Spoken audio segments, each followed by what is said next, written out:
Una mujer encontró una maleta llena de dinero de un millonario que acababa de sufrir un accidente. Cuando ella fue a devolverla, él le pidió algo que la dejó en shock. Mónica sentía el calor abrasador del sol mexicano mientras recorría las caóticas calles de la Ciudad de México en su bicicleta. La ciudad, con su frenético ritmo y calles siempre llenas, parecía tener su propio pulso, y Mónica, en su rutina como mensajera, estaba acostumbrada a seguir ese ritmo. Su vida era una constante carrera contra el tiempo, llena de plazos ajustados, entregas urgentes y un tráfico que ponía a prueba su paciencia cada día. A pesar de todo, ella se mantenía enfocada y determinada. Cada calle, cada curva, cada esquina ya le eran familiares, pero vivir en una ciudad tan inmensa e impersonal requería algo más que resiliencia, requería fuerza, enfoque y cierta frialdad para lidiar con los imprevistos. A sus 29 años, Mónica había aprendido a vivir con poco. Vivía en un pequeño apartamento en el centro de la ciudad, un espacio que apenas acomodaba sus pocas pertenencias. Pero eso nunca le había molestado tanto como la falta de perspectivas mayores. Su vida hasta ese momento se había centrado en los esfuerzos diarios para pagar las cuentas, con los sueños de una vida mejor siempre fuera de su alcance. Sin embargo, ese día específico no sabía que algo iba a suceder, algo que cambiaría el rumbo de su vida para siempre. Mientras pedaleaba por la avenida principal, concentrada en llegar a su próximo destino, un sonido distinto rompió el caos habitual. Una moto robusta y ruidosa, de aspecto caro e imponente, pasó a su lado. El rugido del motor captó su atención de inmediato y, por instinto, miró rápidamente.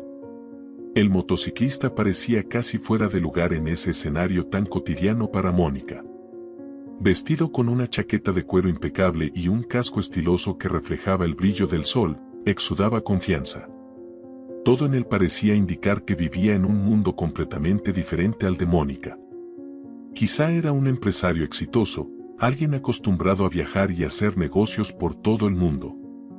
O tal vez solo era un turista adinerado disfrutando de las calles de la Ciudad de México en un paseo de lujo. Por un momento, se permitió perderse en pensamientos sobre cómo sería vivir una vida como la suya, lejos de las limitaciones y la prisa que la acompañaban todos los días. Pero de repente, la realidad la golpeó con fuerza. Todo sucedió demasiado rápido. Mónica, con sus reflejos agudos por el tiempo que pasaba en el tráfico de la ciudad, notó el momento exacto en que el hombre perdió el control de la moto. Intentaba esquivar un coche que frenó bruscamente frente a él. La moto derrapó y en cuestión de segundos, el motociclista fue arrojado violentamente contra el asfalto. El sonido del impacto fue fuerte y seco, resonando en las calles calientes. Mónica, con el corazón acelerado, frenó su bicicleta rápidamente, con la adrenalina recorriendo su cuerpo. Sin dudarlo, dejó su bicicleta y corrió hacia el hombre, que estaba tirado en medio de la avenida. Aún estaba consciente, pero gemía de dolor, visiblemente herido. Su cuerpo yacía inmóvil sobre el concreto, y Mónica sabía que necesitaba ayuda urgente. Con manos temblorosas, sacó su teléfono y llamó a emergencias, describiendo la situación con la mayor precisión posible. Su voz era firme, pero su mente estaba llena de pensamientos confusos. A cada segundo que pasaba, el hombre parecía tener más dificultades para respirar. Se agachó junto a él, intentando ofrecerle algún tipo de consuelo mientras esperaban la llegada de la ambulancia. Todo lo que podía hacer era asegurarse de que él no se moviera hasta que llegaran los paramédicos. Después de unos minutos, que le parecieron una eternidad, la ambulancia finalmente llegó y los paramédicos lo subieron rápidamente a una camilla. Mientras se llevaban al hombre, Mónica sintió una mezcla de alivio y nerviosismo que aún latía dentro de ella. Fue en ese momento que algo llamó su atención. Junto a la moto, una maleta de cuero negro estaba en el suelo. Mónica, curiosa y ansiosa, no se imaginaba que ese objeto cambiaría su vida. Mónica recogió la maleta.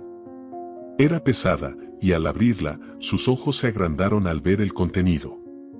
Dentro había una cantidad absurda de dinero. Billetes de todas las denominaciones estaban organizados en pilas meticulosas, probablemente miles, si no millones de pesos. El impacto de aquello fue inmediato, como un golpe en el estómago. Su mente comenzó a girar. Mónica miró a su alrededor, casi esperando que alguien la estuviera viendo, que algún testigo silencioso hubiera notado lo que estaba ocurriendo. Pero no había nadie prestando atención. Estaba sola con una maleta llena de dinero en sus manos. Por un momento, el peso de todo aquello la abrumó.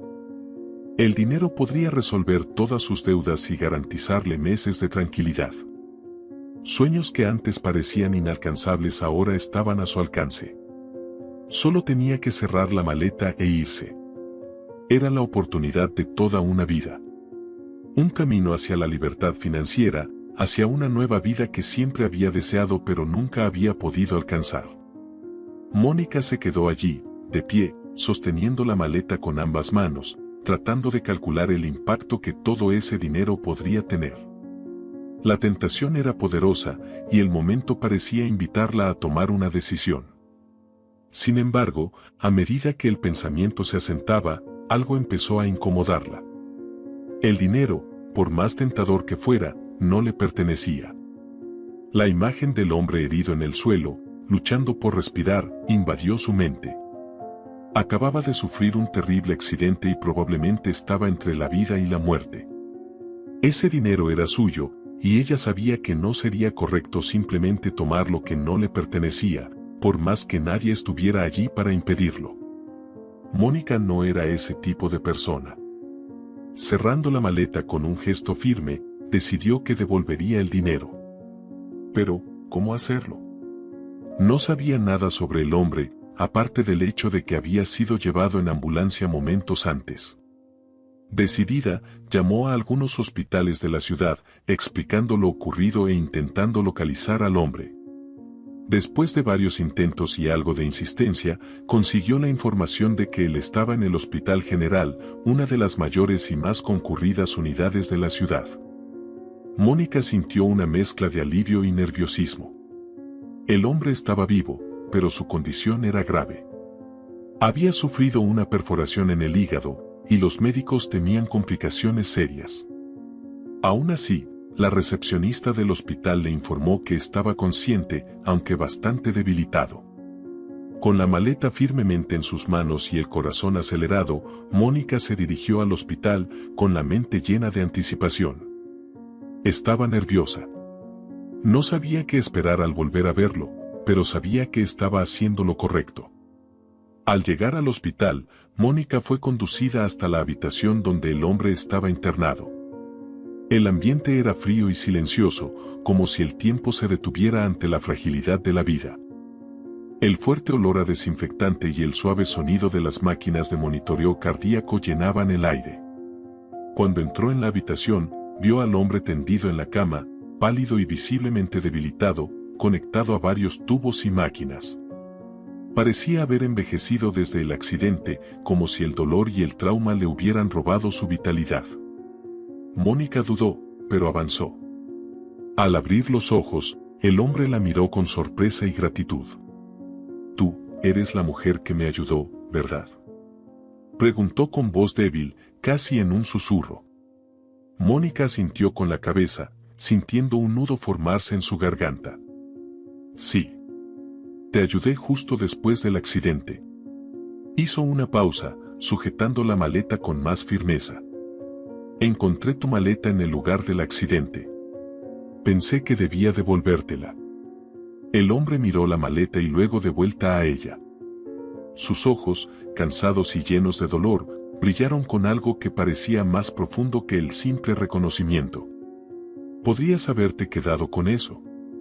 Nadie lo sabría». Mónica sonrió nerviosamente, sintiendo un creciente malestar en su pecho. «Yo, no podría hacer eso. No sería correcto». El hombre respiró profundamente, como si estuviera tratando de reunir fuerzas. Estaba visiblemente emocionado por su gesto. Después de un largo silencio, finalmente se presentó. «Mi nombre es Cayo Ortiz. No tengo herederos y mi familia, ellos son codiciosos. Solo les importa mi dinero. Lo que has hecho, nadie más lo haría. Quiero recompensarte. Mónica quedó atónita, sin saber cómo reaccionar.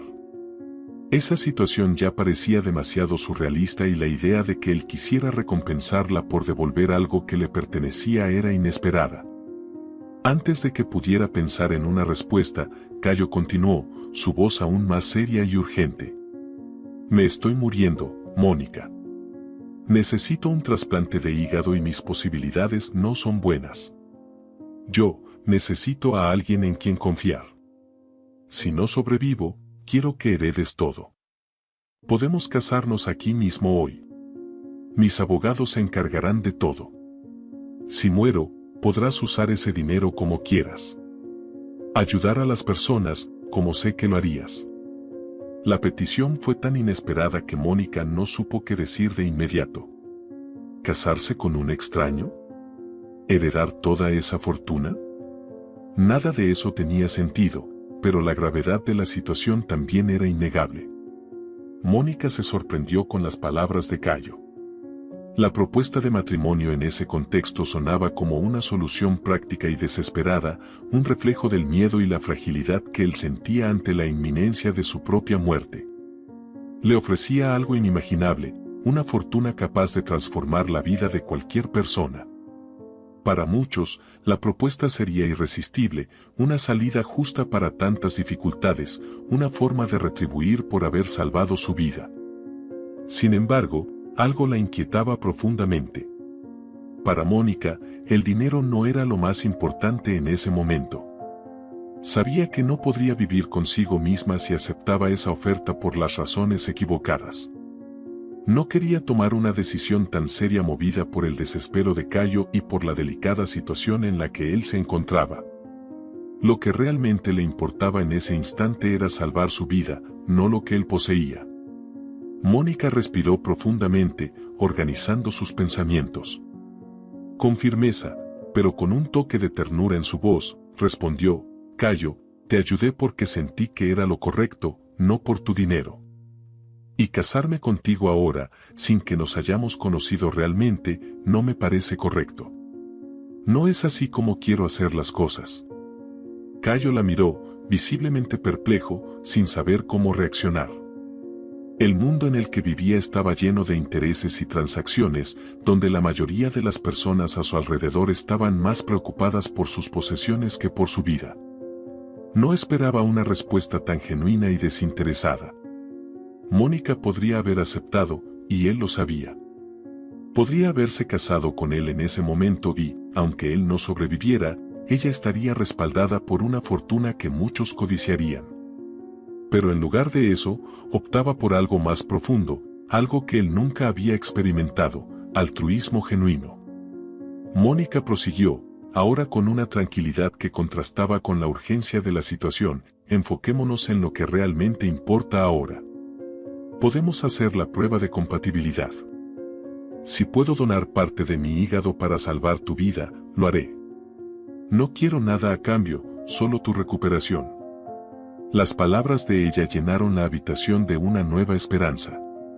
Cayo, con los ojos humedecidos por la emoción, se encontró ante una situación que no podía comprender del todo. Por primera vez en mucho tiempo, había encontrado a alguien que realmente se preocupaba por él y no por lo que poseía. Asintió levemente con la cabeza, incapaz de expresar toda la gratitud que sentía en ese momento. Sus palabras se vieron sofocadas por la fragilidad de su condición, pero su mirada lo decía todo. Los días siguientes fueron un torbellino de exámenes, consultas y esperanzas. Mónica y Cayo fueron sometidos a una batería de pruebas para verificar si eran compatibles para la donación de hígado.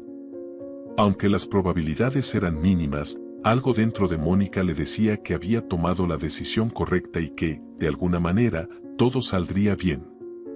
Para sorpresa de los médicos y de todos los involucrados, los resultados de los exámenes mostraron que Mónica era compatible con Cayo para la donación. Era una coincidencia rara, casi milagrosa. Los médicos, al presentar el resultado, no ocultaban su asombro. Las probabilidades eran increíblemente bajas, pero ahí estaban, frente a una posibilidad real de salvar la vida de Cayo. Sin dudarlo, Mónica aceptó someterse a la cirugía. La decisión fue sencilla para ella: si podía salvar una vida, lo haría. No había dudas en su corazón. No pensaba en las posibles complicaciones ni en los riesgos que corría al donar parte de su hígado. Todo lo que importaba era darle a Cayo una oportunidad de sobrevivir. La cirugía se realizó con éxito. Mónica se recuperó rápidamente, su cuerpo joven y sano reaccionando bien al procedimiento. Sin embargo, lo mismo no sucedió con Cayo. Su organismo, aún debilitado por el accidente, luchaba por adaptarse al nuevo órgano. Después de la cirugía, surgieron complicaciones inesperadas. Cayo entró en coma, transformando el momento de alivio en una nueva prueba para Mónica. Cansada pero decidida, Mónica pasaba horas en el hospital junto a Cayo, esperando que despertara. La sala de espera del hospital se convirtió en su segundo hogar. Las máquinas que monitoreaban los signos vitales de Cayo ahora eran sus compañeros constantes, emitiendo los sonidos monótonos que marcaban el ritmo de cada día.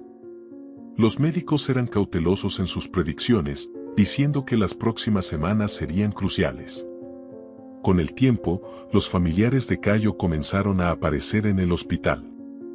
Antes distantes y desinteresados, tan pronto como supieron de su estado crítico, acudieron en masa. No obstante, Mónica pronto se dio cuenta de que su interés no era genuino. Las conversaciones que escuchaba en los pasillos, las discusiones reprimidas entre hermanos y tíos giraban en torno a la fortuna de Cayo, sobre quién se quedaría con qué en caso de que no sobreviviera. Era un contraste brutal en comparación con lo que ella sentía. En los pocos momentos en que se cruzaba con ellos, Mónica notaba las miradas de desconfianza e indiferencia que le lanzaban. La veían como una extraña, alguien que se había acercado a Cayo en su momento de vulnerabilidad. Comenzaron a circular comentarios maliciosos sobre su presencia en el hospital, insinuando que tenía interés en el dinero. Pero Mónica permanecía en silencio, firme en su posición. No importaba lo que ellos pensaran. Ella sabía por qué estaba allí. Lo que realmente importaba para Mónica era la recuperación de Cayo. El resto, las intrigas familiares, la evidente codicia, las acusaciones veladas, eran distracciones que ella eligió ignorar. Sabía que, independientemente de lo que sucediera, había hecho lo correcto. Después de semanas de incertidumbre y tensión, Cayo finalmente abrió los ojos. La habitación del hospital estaba iluminada por una luz suave que se filtraba por las cortinas y el ambiente parecía surrealista para él, que había pasado tanto tiempo entre la vida y la muerte. Su cuerpo seguía débil, cada movimiento parecía un esfuerzo monumental, pero lo primero que vio fue el rostro de Mónica, que estaba junto a su cama, sujetando su mano con delicadeza. Sus ojos, aún frágiles, se llenaron de lágrimas al verla allí. Mónica parecía exhausta, con los ojos levemente marcados por noches mal dormidas, pero había una expresión de paz en su rostro que lo conmovió profundamente.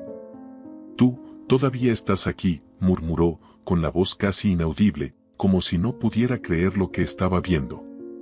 Mónica, apretando su mano con más fuerza, sonrió suavemente, dejando que el cansancio se trasluciera por un breve momento. «Te prometí que me quedaría, y aquí estoy», respondió con sencillez, como si el hecho de haber permanecido a su lado durante todo ese tiempo fuera algo natural, sin esperar reconocimiento o cualquier recompensa. Era simplemente lo correcto. Las semanas siguientes fueron de una recuperación larga y lenta para Cayo.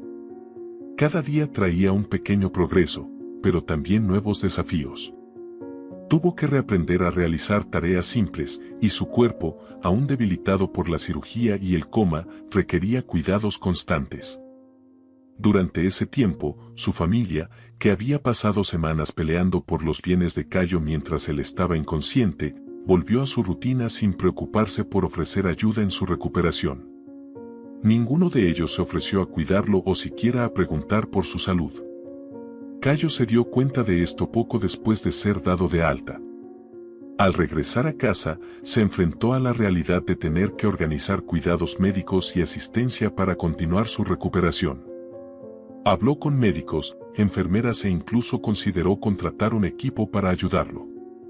Sin embargo, Mónica, que lo acompañaba en cada paso, observó el cansancio en sus ojos y la frustración de tener que lidiar con esas preocupaciones mientras aún luchaba por recuperarse por completo. Un día, mientras estaban en casa, Mónica lo vio hablando por teléfono con una de las enfermeras sobre los arreglos para los cuidados diarios. Parecía agotado, con los hombros caídos y la voz débil. Cuando colgó, ella se acercó y, con una firmeza tranquila, le dijo: «Cayo, no necesitas contratar a nadie. Yo voy a cuidar de ti. Me quedaré aquí el tiempo que sea necesario». Cayo, emocionado, sabía que Mónica no tenía la obligación de quedarse, pero ahí estaba, ofreciendo su tiempo y cuidado sin esperar nada a cambio. La sinceridad en sus palabras era evidente, y él, que había pasado tanto tiempo rodeado de personas que solo veían su dinero, sintió un nudo en el corazón. «Mónica, ya has hecho tanto por mí. No puedo pedirte más que eso», dijo, con la voz ronca por la emoción. «No lo estás pidiendo», respondió ella suavemente, con una sonrisa. «Yo te lo estoy ofreciendo. Y quiero hacerlo». Con el tiempo, Mónica se mudó a la casa de Cayo para ayudarlo con los cuidados diarios. Lo apoyaba en las pequeñas y grandes tareas, desde las sesiones de fisioterapia hasta los momentos de desánimo cuando él sentía el peso de su condición.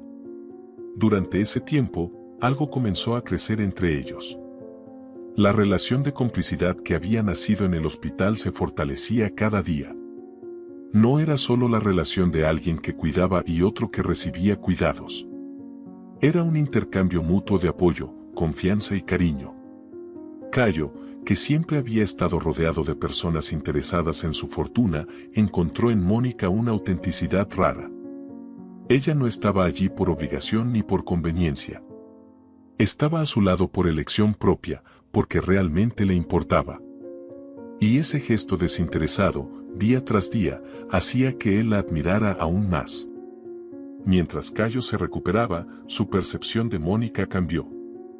Comenzó a verla no solo como alguien que lo ayudaba, sino como una persona en quien podía confiar en cualquier situación.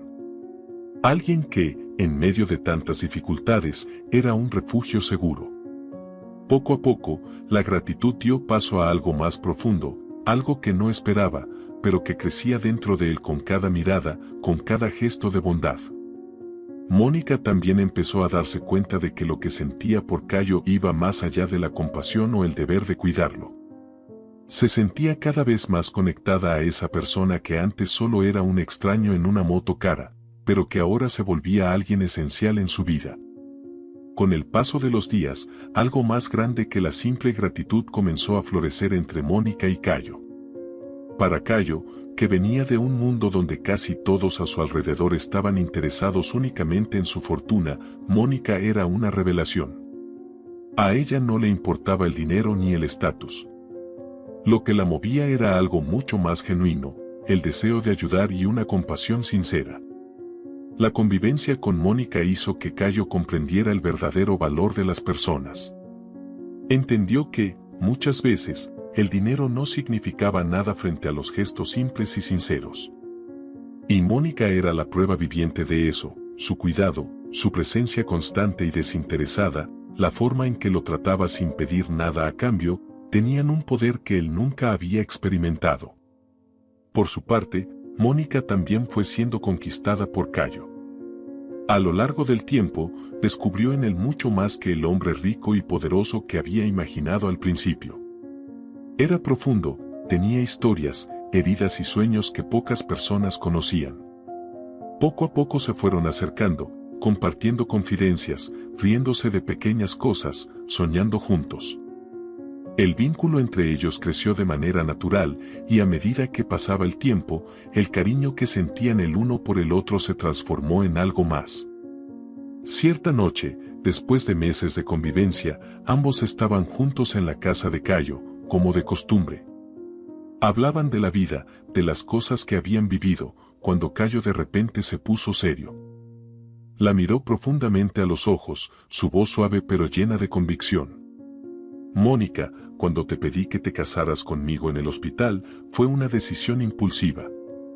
Estaba tratando de resolver un problema, pensando que el dinero podría ser la solución para todo. Pero ahora, todo es diferente. Quiero pedírtelo de nuevo, pero esta vez por las razones correctas. Te casarías conmigo, no por una herencia o por obligación, sino porque te amo. Mónica sintió que su corazón se aceleraba al escuchar esas palabras. A diferencia de la primera vez, la propuesta ahora no venía de una necesidad práctica o desesperada. Había amor, verdad y un sentimiento profundo detrás de esa pregunta. Lo miró y vio la sinceridad en sus ojos, algo que la emocionó profundamente.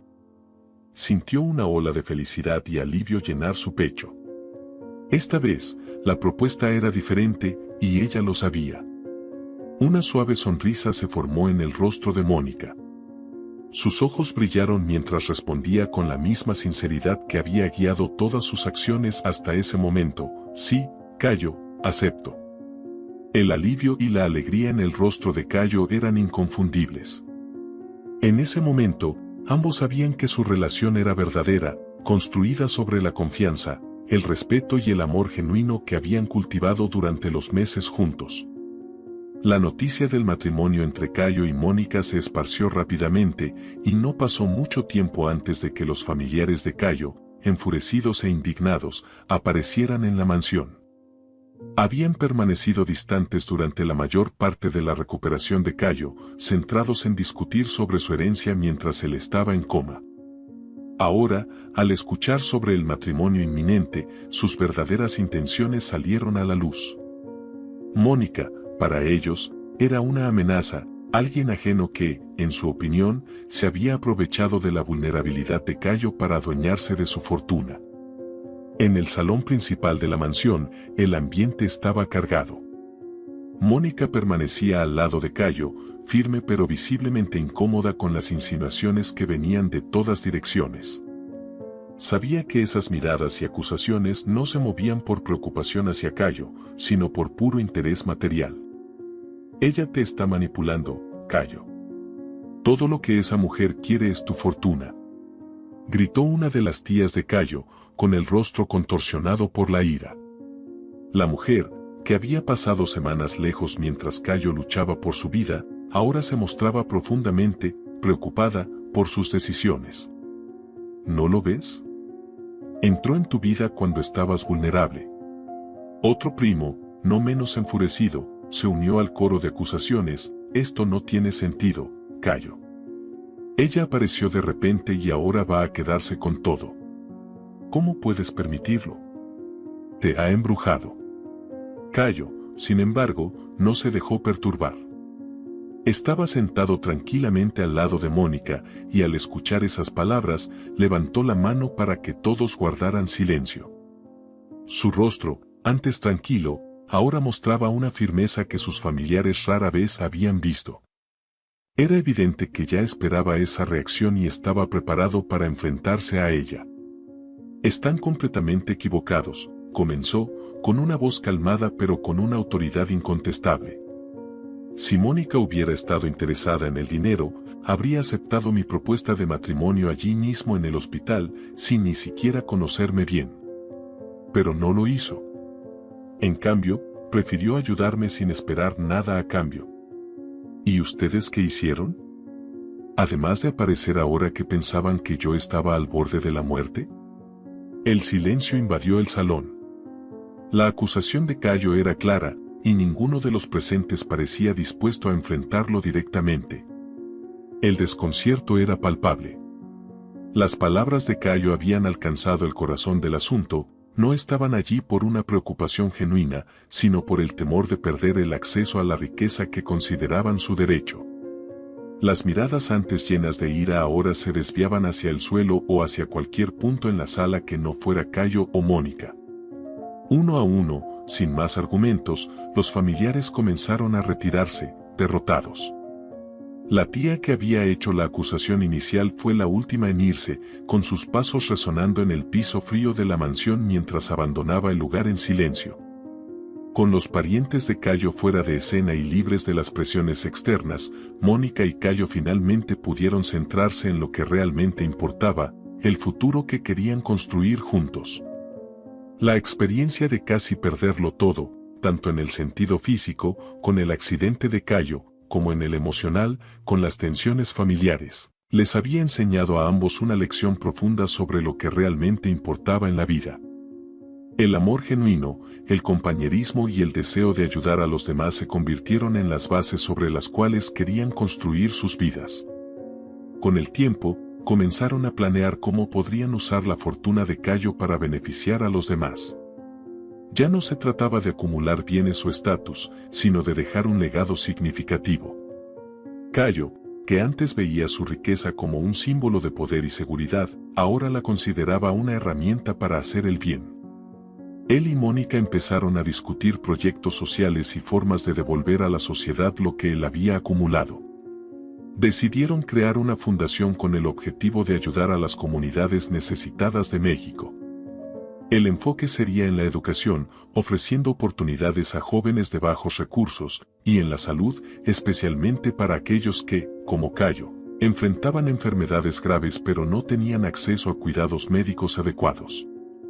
El deseo de Mónica de hacer el bien se unió a la nueva perspectiva de Cayo sobre la vida, y juntos comenzaron a poner los planes en acción.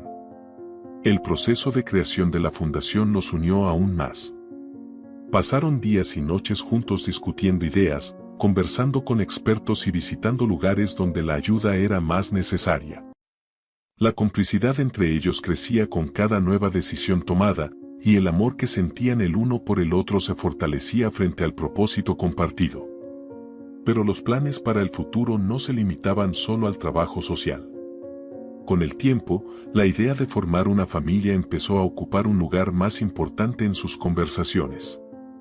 Cayo, que antes nunca había pensado seriamente en tener una familia, ahora sentía el deseo de crear un hogar lleno de amor, donde pudiera transmitir los valores que él y Mónica estaban aprendiendo juntos: generosidad, compasión y honestidad.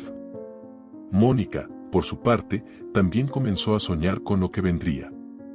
Había sido moldeada por la vida dura en la ciudad, por años de lucha para sobrevivir en un entorno impersonal y por privaciones que le enseñaron a valorar lo poco que tenía. Ahora, al lado de Cayo, veía la oportunidad de crear algo duradero y significativo, tanto para ella como para las futuras generaciones. Si te ha gustado la historia, deja tu me gusta y comparte tu opinión en los comentarios. Tu interacción es muy importante para nosotros y nos motiva a seguir trayendo más historias inspiradoras para ti. No olvides suscribirte al canal para no perderte las próximas historias llenas de emoción y lecciones de vida. Gracias por estar con nosotros y hasta la próxima historia.